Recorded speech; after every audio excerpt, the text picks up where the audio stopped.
Juga ada perencanaan lain, misalnya kita akan bikin area parkir 7 tingkat ya, rencana 7 tingkat di daerah itu. Untuk apa? Bisa menangkap daya tampung masyarakat yang ada di selatan. Mudah-mudahan saudara kita yang di Tangsel dari Tangerang masuk Jakarta nggak perlu pakai kendaraan pribadi, cukup parkir di sana, dia bisa naik MRT sampai kemana dia mau. Misal itu. Hari kelima saya bekerja, semakin optimis Jakarta akan semakin menyala ini. Hari ini memang saya berkunjung ke MRT, saya ingin tahu perencanaan pengembangan seperti apa, dan saya jujur agak tidak menyangka bahwa mereka jauh lebih cepat mempersiapkannya daripada tim transisi. Memang saya agak fokus tentang pekerjaan MRT yang menuju Harmoni sampai ke Ancol. Di situ ada beberapa, dalam arti kata bukan kendala besar, tapi misalnya masalah lahan itu juga menjadi kendala. Tapi insya Allah akan bisa kita selesaikan.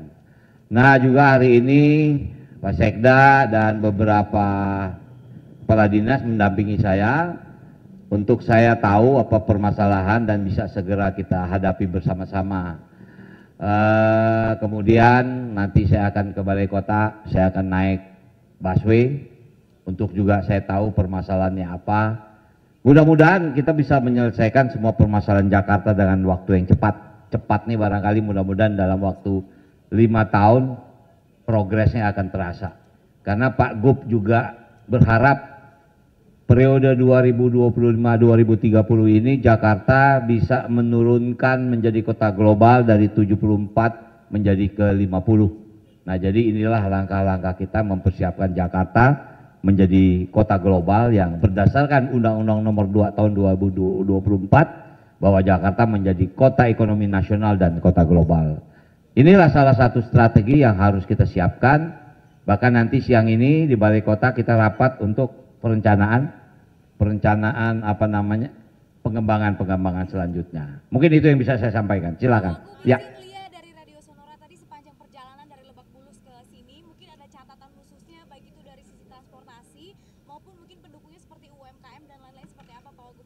Catatan khusus yang internal tidak terlalu banyak, tapi mungkin yang lebih eksternal. Misal begini, di Pasar Jumat itu kita ada lahan yang sekarang jadi tempat parkir motor. Itu masih agak sembraut, karena apa? Masih tanah. Saya tanya kapan itu diperbaiki. Insya Allah bulan Mei ini itu akan menjadikan satu area parkir yang cukup baik. Misal seperti itu. Tapi juga ada perencanaan lain, misalnya kita akan bikin area parkir 7 tingkat ya. Rencana 7 tingkat di daerah itu.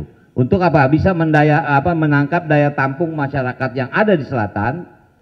Mudah-mudahan saudara kita yang di Tangsel dari Tangerang masuk Jakarta nggak perlu pakai kendaraan pribadi, cukup parkir di sana, dia bisa naik MRT sampai kemana dia mau. Misal itu. Kalau yang outside-nya nggak terlalu, tadi saya sengaja lihat ke Blok M, saya jujur kaget. Saya tahu tadi Blok M itu, maaf bukan berarti kata dia sempat drop. Blok M itu kan drop karena ekonomi kan, tapi sekarang dengan ada MRT bisa connect ke mall, sekarang meningkat lagi. Bahkan Blok M Plaza ya, saya mendapat informasi bahkan kenaikannya sampai 4 kali lipat kenaikan pengunjungnya.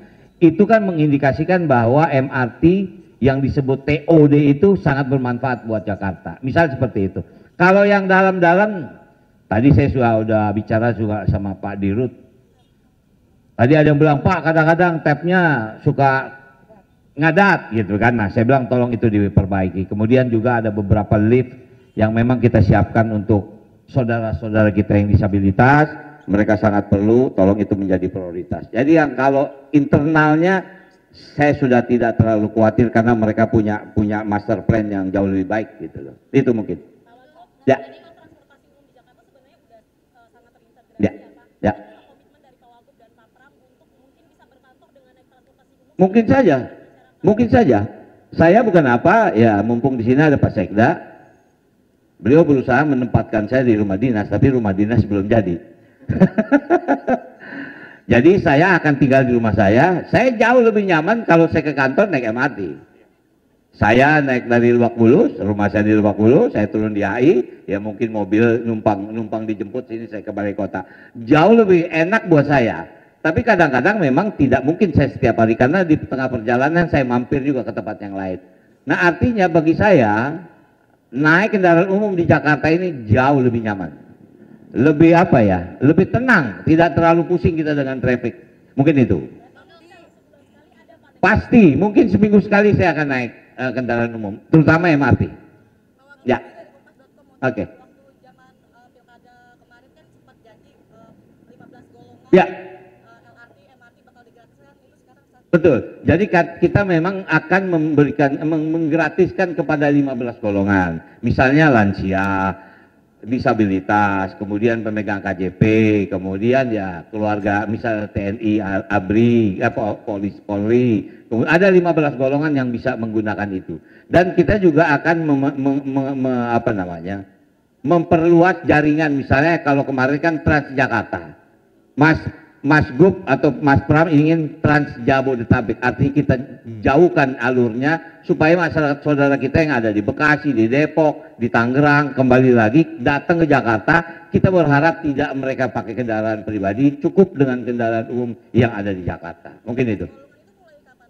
Ya, segera. Itu sedang kita persiapkan. Karena itu masuk dalam program 100 hari. Gitu. Ya. Ya.